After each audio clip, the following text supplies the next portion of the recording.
This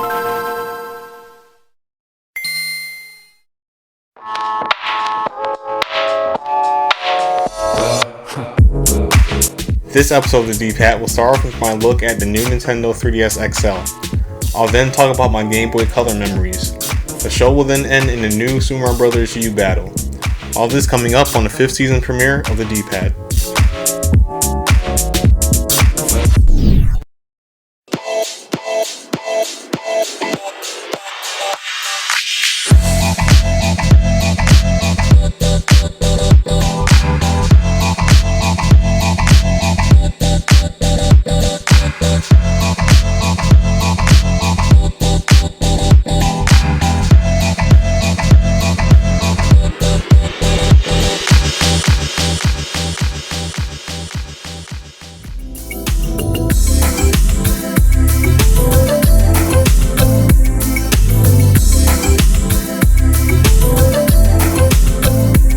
Alright, hello everybody, and welcome to the 5th season premiere of the D-Pad.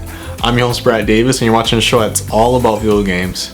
It's the second half of 2015, and there is a lot of good-looking games coming to the Wii U, the PS4, and the Xbox One, especially since developers are moving away from the PS3 and the 360 and are focusing solely on the PS4 and the Xbox One. So hopefully you'll be able to watch each and every episode this season as I take a look at some of the games coming out to these current-gen consoles. Anyway, this first episode of Season 5 will be focused on the new Nintendo 3DS XL. Now, when this new 3DS model was announced, many people were surprised because many people felt that there were already too many 3DS models that were released before this one. So, is the new Nintendo 3DS XL a good buy if you already own a previous 3DS model, or should it only be bought by people who never owned a 3DS before? Well, you find out in this segment coming up right now. The Nintendo 3DS was released back in 2011. Multiple versions of the system have been released since then. The new Nintendo 3DS XL is, in my opinion, the best model of the 3DS, and it pretty much should be considering that it's the most recent model of the 3DS. A really big difference with the new Nintendo 3DS XL is simply the design. This feels like a modern tech device and not a toy. Previous 3DS models feel like toys, but the new Nintendo 3DS XL doesn't feel that way at all. It's glossy without being a huge fingerprint magnet like the original 3DS, and the build quality doesn't feel cheap at all.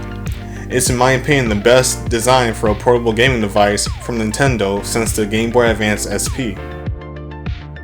The new Nintendo 3DS XL features a C-stick and extra shoulder buttons. 3DS games made with the new Nintendo 3DS XL in mind will use these. While the C-stick is nice to have, it would have been better if Nintendo simply just added another slider pad to the other side. The C-stick is very stiff and small, which makes it a bit hard to control in my opinion. Another big change though is a new 3D viewing angle.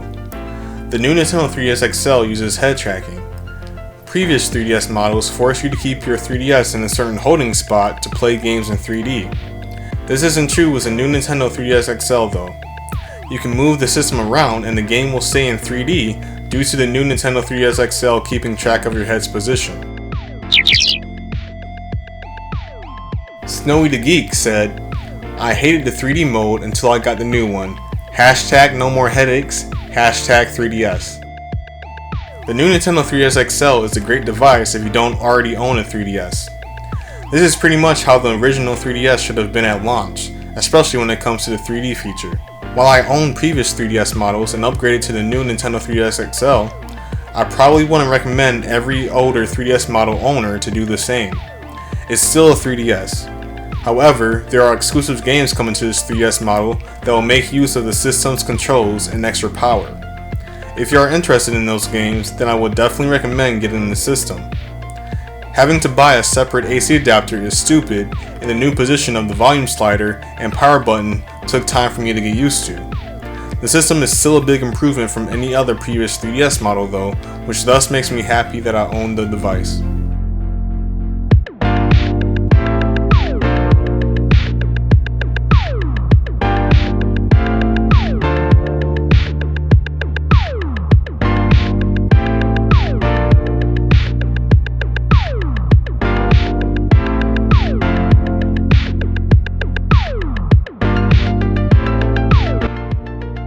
year was 1998, and I was watching the episode of Guts on Nickelodeon.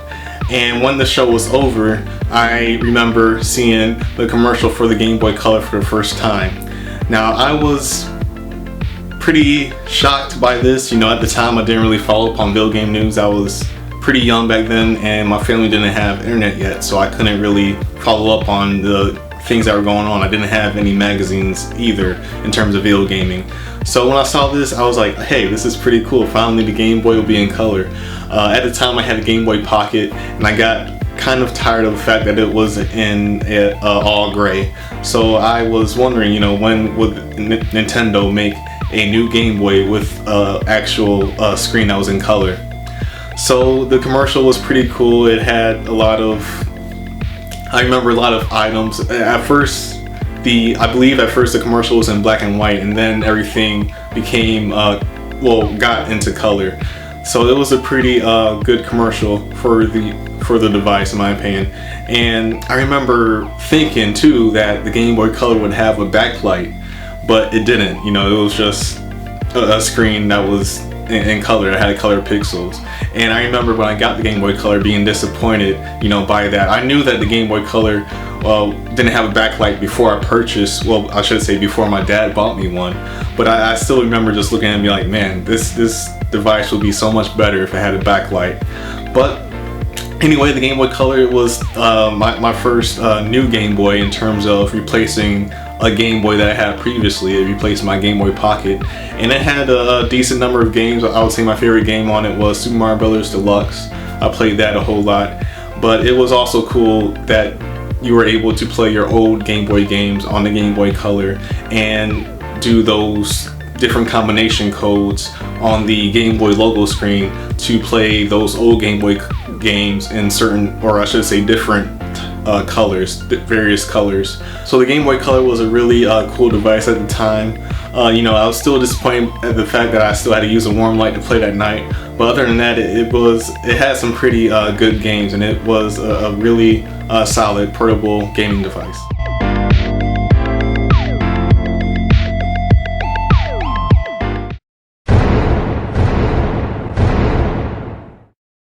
Alright, hello guys. This is my brother Jordan, and we're here to play a battle in New Super Mario Bros. U. What we're going to do is see who can complete a level in the fastest amount of time, and if we can, we'll get some points from the new D-pad score bag right here. As you can see, it's more official looking. Anyway, the first battle in every season of the D-pad is always a toss-up battle. So what we're going to do is choose how many points this battle will be worth right now. So I lost last season's overall Brad vs. Jordan battle, so therefore I get to choose how many points this battle will be worth.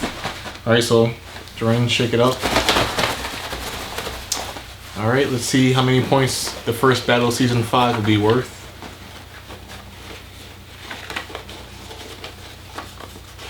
Gotta get one. Alright, there you go.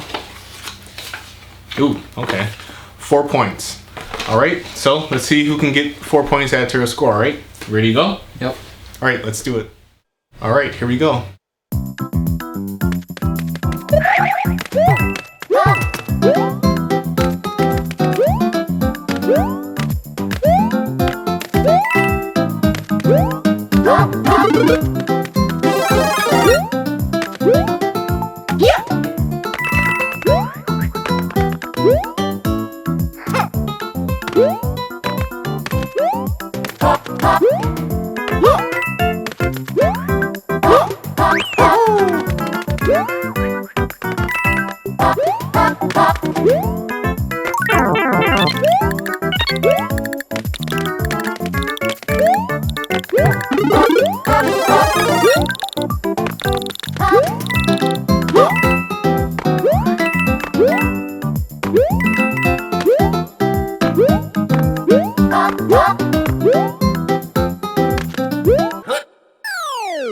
Alright, 327.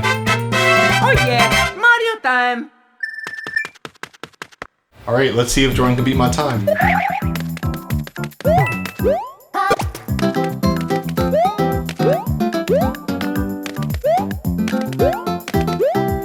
remember, if you die, then it's automatically over.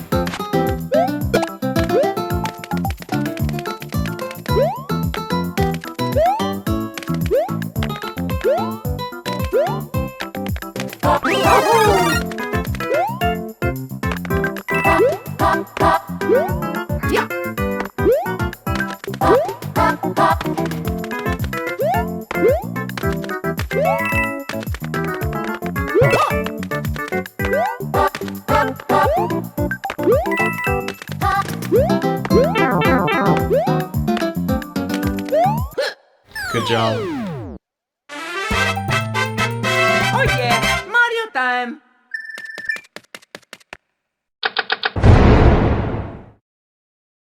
Alright, well, my brother won that one. That was a good battle. I forgot all about the checkpoints turning into Super Mario. If I would have realized that and not have gone for the mushrooms, I probably would have won that. But anyway, you get the points added onto your score. And that was the very first episode of Season 5 of the D-Pad. Hopefully you guys enjoyed it. Hopefully you guys liked all the new changes made for this season. And we'll see you guys next time. Until then, I'm Brad Davis. This is Jordan Davis. Goodbye.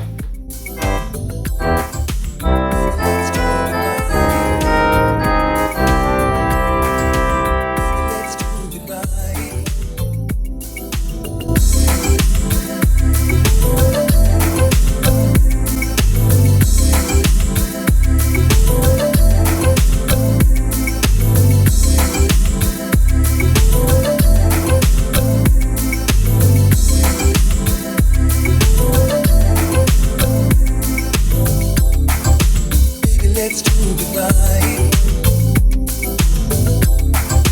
Baby, let's do goodbye. Baby, let's do goodbye. Baby, let's do goodbye.